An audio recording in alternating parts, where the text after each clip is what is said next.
Shalom, selamat pagi semuanya. Apa kabar hari ini? Tentunya kita semua baik-baik saja dan sehat semuanya. Puji Tuhan. Mari kita mulai belajar hari ini ya anak-anak. Namun sebelumnya kita berdoa terlebih dahulu. Mari kita berdoa. Tuhan Yesus, terima kasih pertolongan-Mu sepanjang hari kami beristirahat, dan hari ini kami akan belajar. Tuhan berkati kami, amin. Anak-anakku sekalian, sekarang hari Sabtu tanggal 17 Juli 2021, kita akan mulai belajar tema 1, subtema 1 yang meliputi bahasa Indonesia, materi PPKN, materi IPA, materi IPS, dan materi SPDP. Nah, untuk itu anak-anakku semuanya, Bu Kris ingin mengajak kalian untuk menyimak video ini ya. Bu Kris akan memberikan pelajaran agar kalian lebih jelas memahami dalam pelajaran ini melalui video berikut ini. Mari kita simak bersama. Ayo kita lihat. Pertama-tama kita akan mempelajari muatan bahasa Indonesia. Lihatlah gambar yang ada di hadapan kalian. Nah, di sini ada Siti yang sedang mengamati tanaman yang ada di hadapannya. Pernahkah kamu mengamati tanaman yang ada di sekitarmu?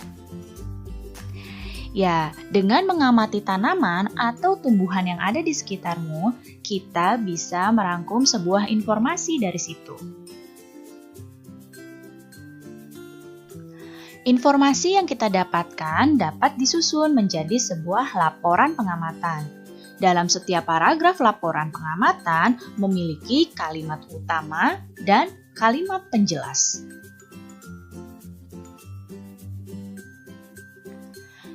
Dalam satu paragraf, kalimat itu terdiri dari kalimat utama dan juga kalimat penjelas. Apa itu kalimat utama? Kalimat utama adalah kalimat yang berisi ide pokok. Dan kalimat penjelas adalah kalimat yang merupakan pengembangan dari kalimat utama dan menjelaskan kalimat utama.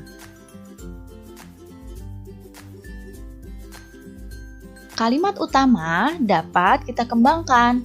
Nah, di sini kita dapat mengembangkannya dengan mengetahui ide pokoknya terlebih dahulu. Nah, berikut ini adalah langkah-langkah mengembangkan ide pokok. Yang pertama, tentukan topik dari paragraf yang akan dibuat.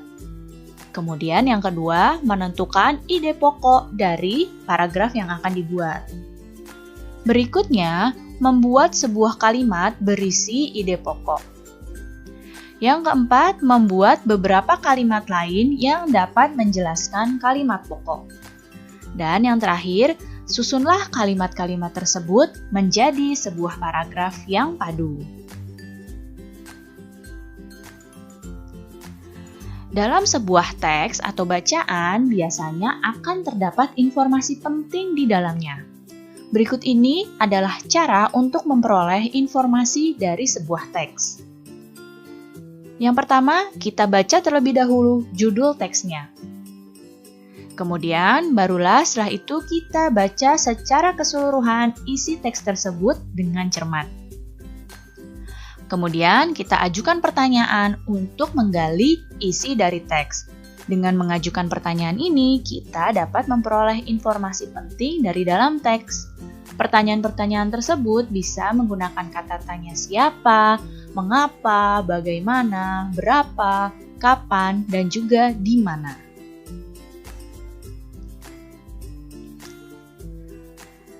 Kemudian, Setelah mendapatkan informasi penting dari teks, kita juga bisa membuat kesimpulan dari sebuah bacaan atau dari sebuah teks. Langkah-langkahnya untuk membuat kesimpulan yaitu kita baca teks bacaan dengan teliti. Kemudian, tentukan kalimat utama dari paragraf tersebut. Setelah menemukan kalimat utamanya, kita tentukan ide pokok dari paragrafnya. Setelah itu, tentukan informasi penting, kalimat penjelas di setiap paragrafnya. Dan susunlah ide pokok dan informasi penting di kalimat penjelas menjadi sebuah kesimpulan paragraf. Jadi seperti itu ya caranya.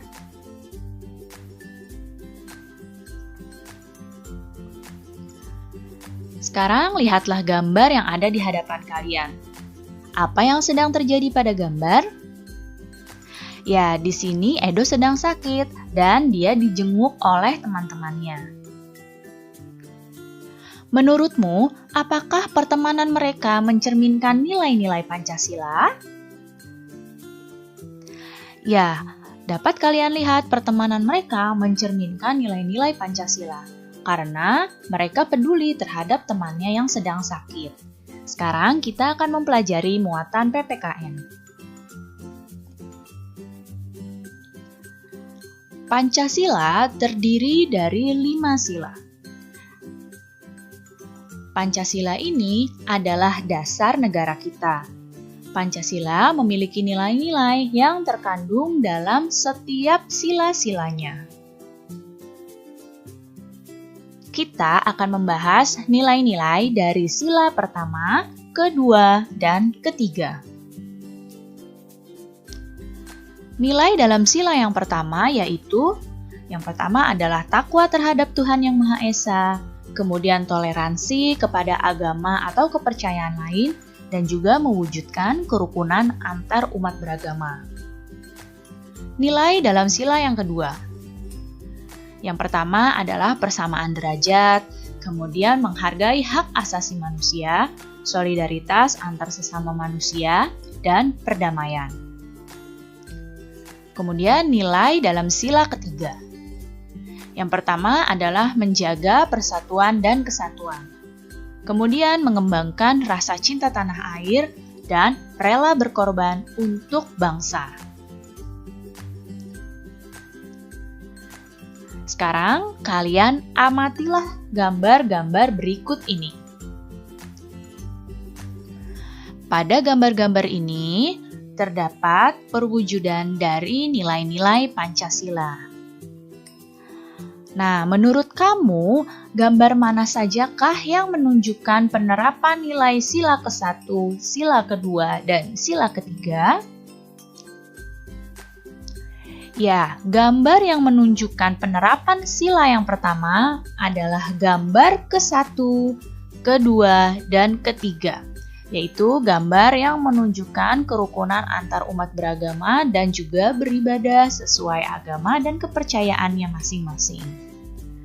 Kemudian nilai yang menunjukkan penerapan sila kedua. Ya, yang ditunjukkan oleh sila kedua adalah gambar keempat, keenam, dan ketujuh. Di sini dapat kita lihat ya, gambar keempat adalah mereka solidaritas menjenguk teman yang sakit. Gambar keenam ini seorang anak tolong-menolong dengan temannya yang sedang terjatuh. Dan gambar ketujuh ini adalah persamaan derajat. Kemudian gambar yang menunjukkan penerapan sila ketiga. Ya, adalah gambar nomor 5 dan nomor 8. Kedua gambar ini adalah gambar yang menunjukkan persatuan di dalam kehidupan sehari-hari.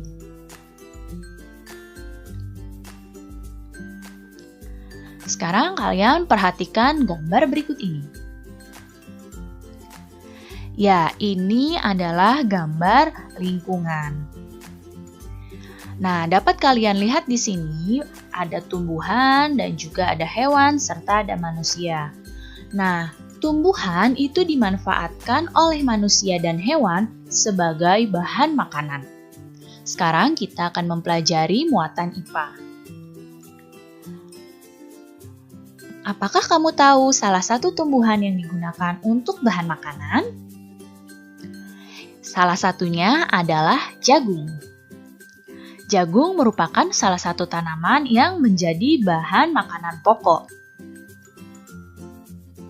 Jagung dapat tumbuh melalui perkembangbiakan. Nah, dapat kalian lihat di hadapan kalian ini ada gambar pohon jagung. Perkembangbiakan jagung dimulai dari, bisa kalian lihat di sini, yang diberi lingkaran merah ini adalah bunga jagung. Bunga jagung ini terdapat tepung sari di dalamnya. Kemudian lihat lingkaran yang ibu tunjuk dengan panah ini. Nah, ini adalah bagian pada jagung yang terdapat putiknya. Jadi perkembangbiakan jagung dimulai dari tepung sari terbawa angin yang bertiup. Kemudian, sebagian tepung sari ini jatuh ke kepala putik yang terletak di bawah bunga pada pohon jagung yang lain. Dan setelah itu terjadilah pembuahan. Setelah terjadi pembuahan, lama-kelamaan jagung akan tumbuh menjadi besar dan bisa dikonsumsi oleh manusia. Nah, kalau yang ini adalah perkembangbiakan jagung melalui biji. Nah, dimulai dari biji jagung yang ditanam, kemudian 3-4 hari kemudian bakal tanaman akan muncul di permukaan tanah. Bakal tanaman tersebut akan tumbuh semakin besar dan 3 hingga 3,5 bulan kemudian buah jagung dapat dipanen oleh petani dan dapat dikonsumsi oleh manusia.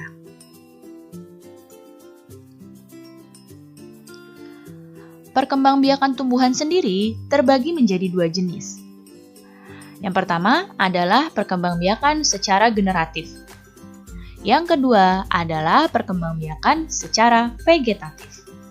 Generatif adalah perkembangbiakan tumbuhan yang melalui biji. Sedangkan vegetatif adalah perkembangbiakan tumbuhan tanpa biji. Nah, vegetatif ini terbagi menjadi 2. Ada vegetatif alami dan vegetatif buatan. Sekarang kita akan membahas perkembangbiakan tumbuhan secara generatif terlebih dahulu. Perkembangbiakan tumbuhan secara generatif dimulai dari terjadinya penyerbukan. Penyerbukan ini adalah jatuhnya serbuk sari ke kepala putik. Setelah itu terjadi pembuahan dan menghasilkan biji. Biji ini adalah calon dari tumbuhan baru. Penyerbukan ini dapat terjadi karena adanya bunga. Berikut ini adalah bagian-bagian dari bunga. Nah, bisa kalian lihat di sini ya. Lihat panah yang ibu tunjuk. Yang berwarna pink ini adalah mahkota bunga. Ya, mahkota bunga ini biasanya berwarna-warni. Kemudian, lihat lagi di sini, ada kepala sari. Nah, yang ini yang ibu tunjuk dengan panah, ini adalah kepala sari. Kemudian, yang ini nih, yang ibu tunjuk lagi dengan panah, ini tangkai sari. Nah, di sini terdapat benang sari. Benang sari adalah alat perkembangbiakan jantan pada tumbuhan.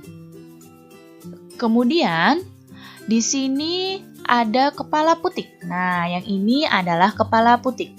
Dan yang ini adalah tangkai putik. Putik ini adalah alat perkembangbiakan betina pada bunga. Kemudian di bagian ini ada bakal biji. Nah, ini ada kelopak dan ini adalah dasar bunga. Dan jika ditarik ke bawah, ini ada tangkai bunga.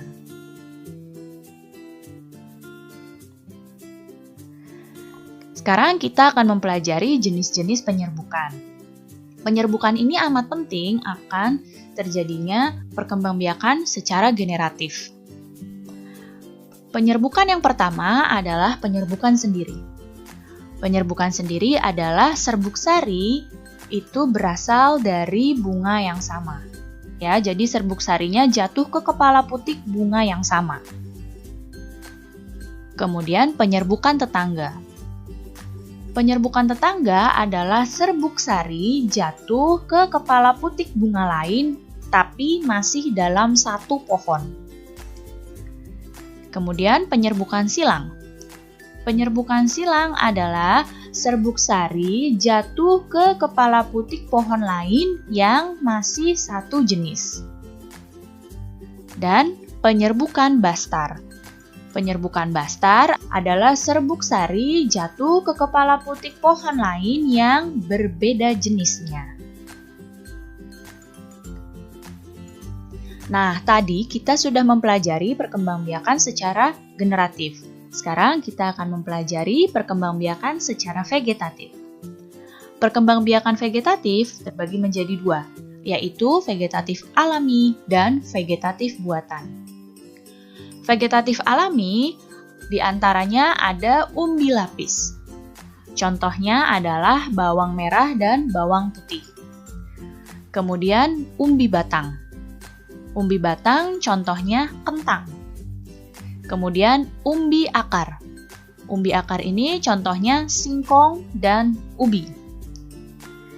Kemudian rizoma atau akar tinggal. Contohnya jahe, kunyit, lengkuas, dan temulawak. Kemudian tunas.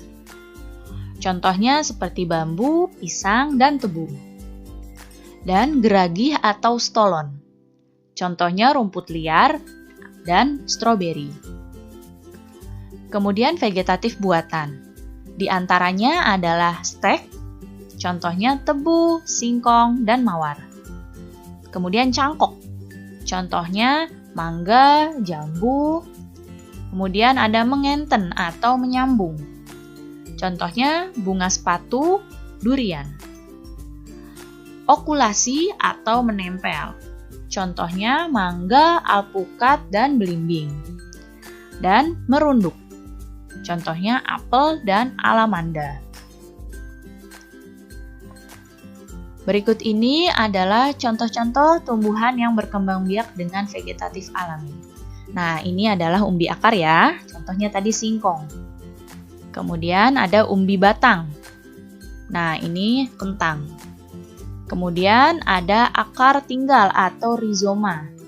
Nah, ini ada pohon lengkuas. Kemudian tunas. Nah, ini contohnya pohon pisang. Kemudian umbi lapis, bisa kalian lihat di sini, umbinya berlapis-lapis seperti ini. Ini contohnya ada bawang putih dan juga bawang merah. Dan geragih atau stolon, ini seperti ini geragih.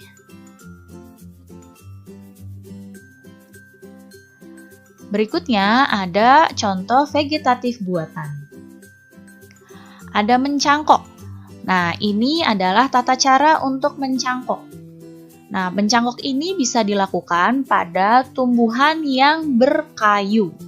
Jadi ditandai dulu seperti ini, kemudian dikupas kulit kayunya sampai terlihat bagian dalamnya, kemudian dibungkus tanah, diikat seperti ini sampai tumbuh akarnya. Jika sudah tumbuh banyak akarnya, bisa ditanam.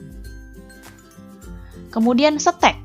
Nah, ini adalah contoh stek. Contoh stek adalah pohon singkong. Nah, bisa kalian lihat di sini. Ini pohon singkongnya dipotong secara miring seperti ini, kemudian ditancapkan di tanah, nanti singkongnya akan tumbuh. Kemudian merunduk.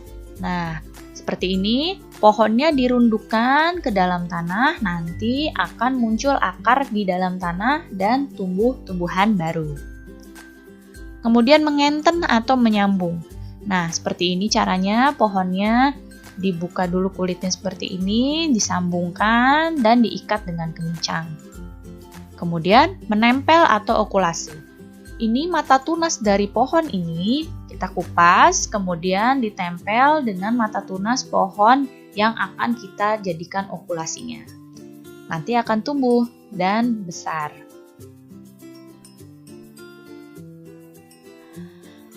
Tumbuhan memiliki banyak manfaat untuk manusia. Tahukah kamu apa saja manfaat tumbuhan? Ya, manfaat tumbuhan yang pertama adalah sumber makanan bagi makhluk hidup. Kemudian, tumbuhan juga dapat menghasilkan oksigen. Oksigen itu sangat penting bagi kehidupan sehari-hari. Kemudian, sebagai bahan obat-obatan. Kemudian, tumbuhan juga dapat mengatasi polusi udara, karena tumbuhan menghasilkan oksigen sehingga membersihkan udara di sekitar kita. Dan juga tumbuhan dapat menghijaukan lingkungan. Dan masih banyak lagi manfaat-manfaat tumbuhan yang lainnya.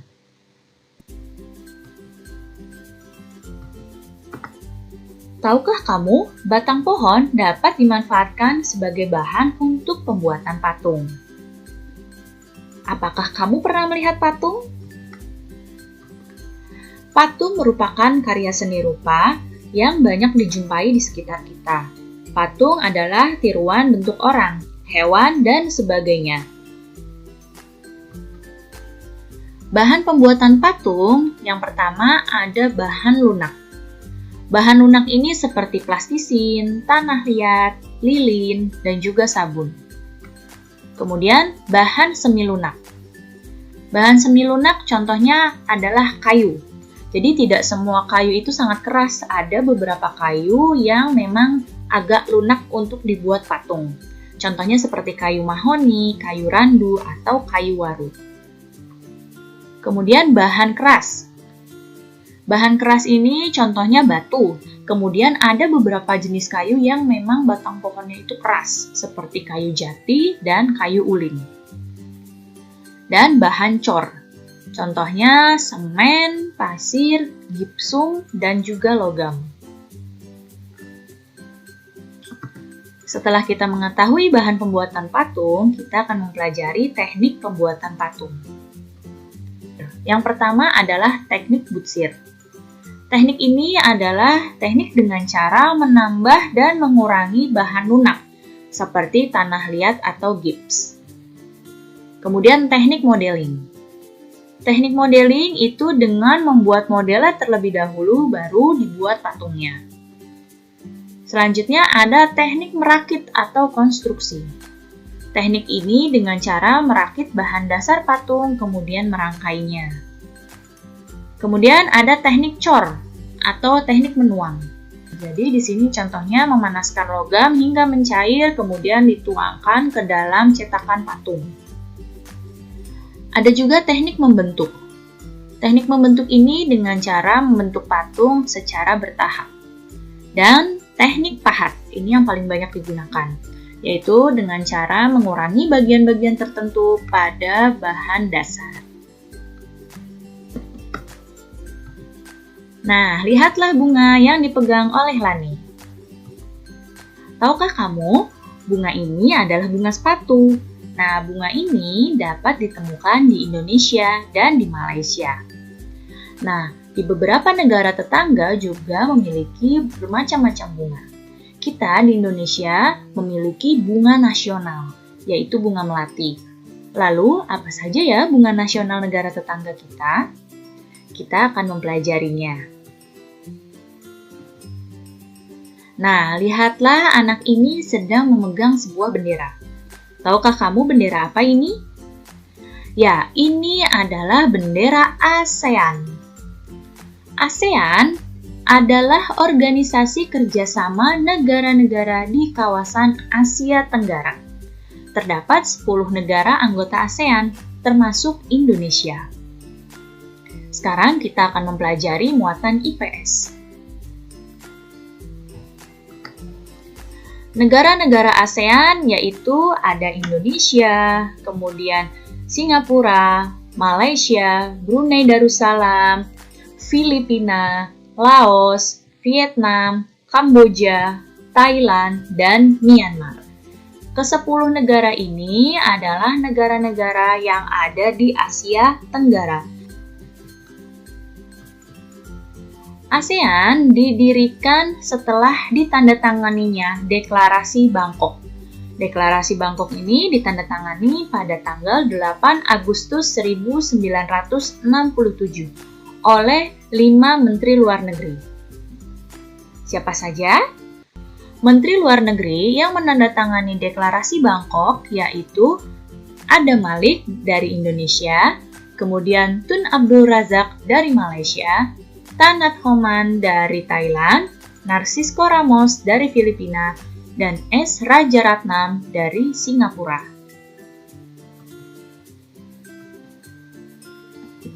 Sekarang kita akan mempelajari kondisi sosial dan budaya di negara-negara anggota ASEAN. Yang pertama, kondisi sosial dan budaya di Malaysia. Malaysia adalah negara industri maju dan memiliki Menara Petronas sebagai lambang negara. Malaysia juga penghasil timah terbesar. Dan Malaysia, penduduknya mayoritas adalah suku Melayu. Bunga nasionalnya adalah bunga raya. Kemudian, Singapura. Singapura, mayoritas penduduknya adalah keturunan Tiongkok. Kemudian, kegiatan ekonomi utama penduduknya itu di bidang industri. Dan Singapura juga memiliki pelabuhan teramai di Asia Tenggara. Bunga nasional Singapura adalah anggrek vanda.